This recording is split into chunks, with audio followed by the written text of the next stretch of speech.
Assalamualaikum warahmatullahi wabarakatuh. Salam sejahtera untuk kita semua, teman-teman yang saya cintai.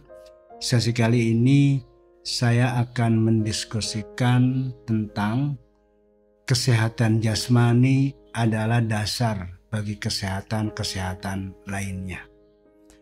Kita tahu ada banyak komponen dalam kehidupan setiap orang, dari mulai jasmani atau fisik, diri atau self, hati atau qalb atau heart, dan jiwa atau ruh.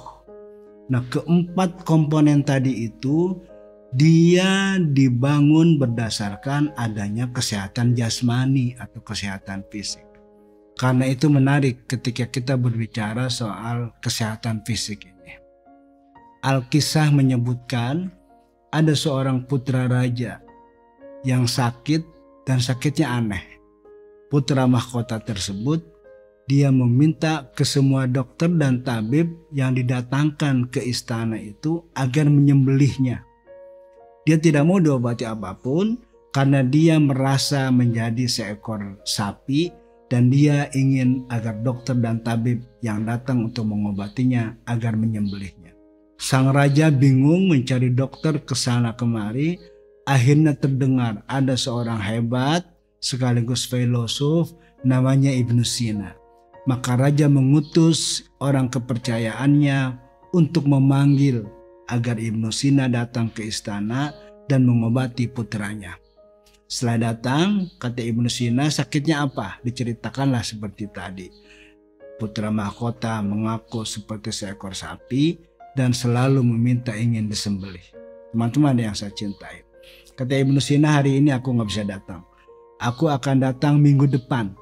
Tetapi minggu depan pada saat aku datang, kalian harus siapkan pertama pisau yang tajam, kedua alas untuk leher si putra mahkota itu ketika aku sembelih, dan ketiga tali untuk mengikat putra mahkota tersebut agar dia tidak ngamuk. Teman-teman yang saya cintai, di hari H yang dijanjikan oleh Ibnu Sina, beliau datang ke istana untuk mengobati putra mahkota. Ketika sampai ke dalam kamar putra mahkota, segeralah Ibnu Sina mengambil pisau, lalu direbahkanlah si putra mahkota di atas alas agar penyembelihannya menjadi baik, menjadi lancar. Dan ketika akan diikat, nggak usah diikat. Aku tidak akan ngamuk dan aku tidak akan berontak. Baik, kata Ibnu Sina. Maka layaknya seorang dokter, tangan kanan Ibnu Sina memegang pisau, lalu tangan kirinya memeriksa perut dan punggungnya. Nah, ketika telah diperiksa oleh Ibnu Sina, kata Ibnu Sina, hai anak muda, badanmu tidak sehat, badanmu kurus, tidak enak untuk dimakan. Jadi aku belum bisa menyembelihmu hari ini. Kalau kamu ingin aku sembelih, mulai hari ini kamu harus makan yang banyak, minum yang banyak, dan istirahat yang cukup. Maka Ibnu Sina pun pamit. Sejak itu anak muda kemudian mengikuti nasihat dari Ibnu Sina. Dia makan, dia tidur, dia istirahat. Akhirnya badannya menjadi sehat. Dan hilanglah penyakit psikologi yang diderita, yang dia merasa seekor sapi dan menginginkan untuk disembelih. Teman-teman yang saya cintai, dari situ kita bisa melihat sebetulnya anak muda tadi sakitnya apa. Apakah secara psikis, secara kejiwaan, atau secara fisik. Nah, maka Ibnu Sina tidak menjelaskan. Karena apa? Karena keempat komponen yang tadi saya sebut di awal tadi itu menjadi satu eksistensi dalam kehidupan kita. Secara teori kita bisa menjelaskan tentang masing-masing tersebut. Tetapi kenyataannya dia menjadi satu. Maka pemicunya mungkin saja ada orang sakit karena fisiknya sakit. Tetapi karena menjadi pemikiran yang mendalam, maka psikologi dan jiwanya juga ikut sakit. Itu yang disebut somatisasi. Sakitnya berasal dari sakit fisik, tapi jiwa dan dirinya terbawa ikut sakit. Ada juga sebaliknya, sebetulnya psikis dan jiwanya yang sakit. Tetapi karena mengganggu kehidupannya, pikirannya, maka fisiknya pun ikut sakit. Itu yang disebut psikosomatik. Sakit psikis dan kejiwaan berefek kepada sakitnya fisik atau jasmani. Teman-teman yang saya cintai, menjaga kehidupan jasmani agar tetap sehat itu menjadi penting, dan Nabi menganjurkan sangat kuat. Sampai-sampai Nabi pernah bersabda, setelah engkau meminta ampunan kepada Allah, mintalah kesehatan. Dan jika engkau sakit, segeralah lakukan pengobatan secara medis. Ada sahabat yang bertanya, ya Nabi, kalau kita sakit dan kita berobat, apakah kita artinya menyalahi dan menolak takdir dari Allah? Kata Nabi selanjutnya, berobat secara medis adalah bagian dari takdir. Teman-teman yang saya cintai, kesehatan fisik itu sebagian besar, hampir seluruhnya adalah akibat atau efek dari sesuatu yang kita makan melalui mulut, kemudian masuk ke dalam lambung dan perut kita.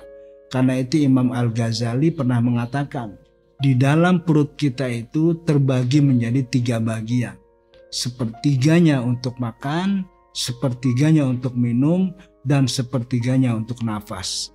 Itulah perilaku yang sehat ketika kita menikmati makanan dan meminum apapun agar tidak menghabisi ruang yang ada dalam perut kita. Maka Nabi pernah bersabda, berhentilah makan sebelum kenyang. Ini menarik kata-kata ini karena apa? Karena banyak riset menunjukkan kalau seseorang itu makan pada menit ini, maka makanan itu tidak langsung mengisi perut kita, sehingga kita tidak langsung merasa kenyang.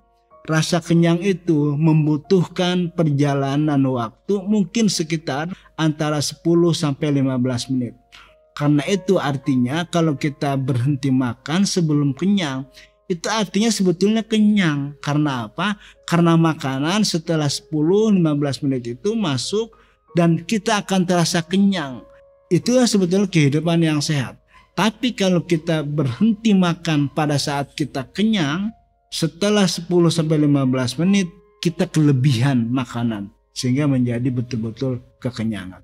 Teman-teman yang saya cintai, jadi kesehatan dalam kehidupan spiritualitas itu menjadi sangat penting karena berbagai kesehatan di atasnya berdasarkan pada kesehatan fisik atau kesehatan jasmani.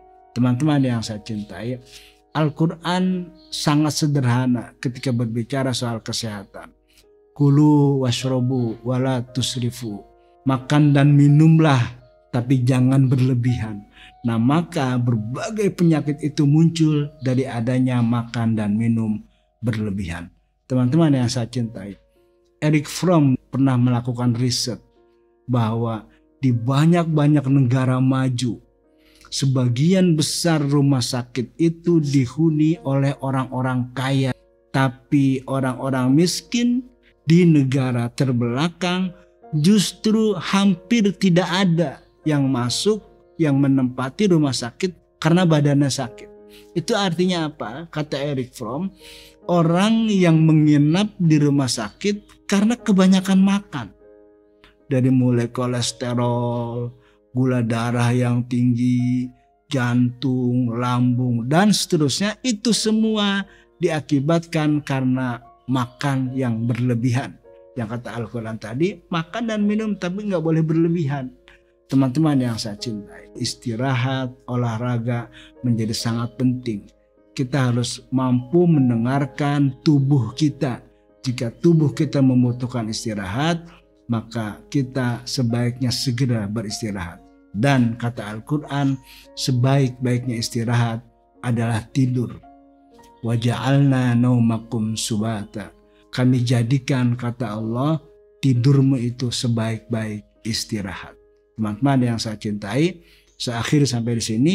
Semoga ada manfaat buat kita bersama. Terima kasih. Assalamualaikum warahmatullahi wabarakatuh.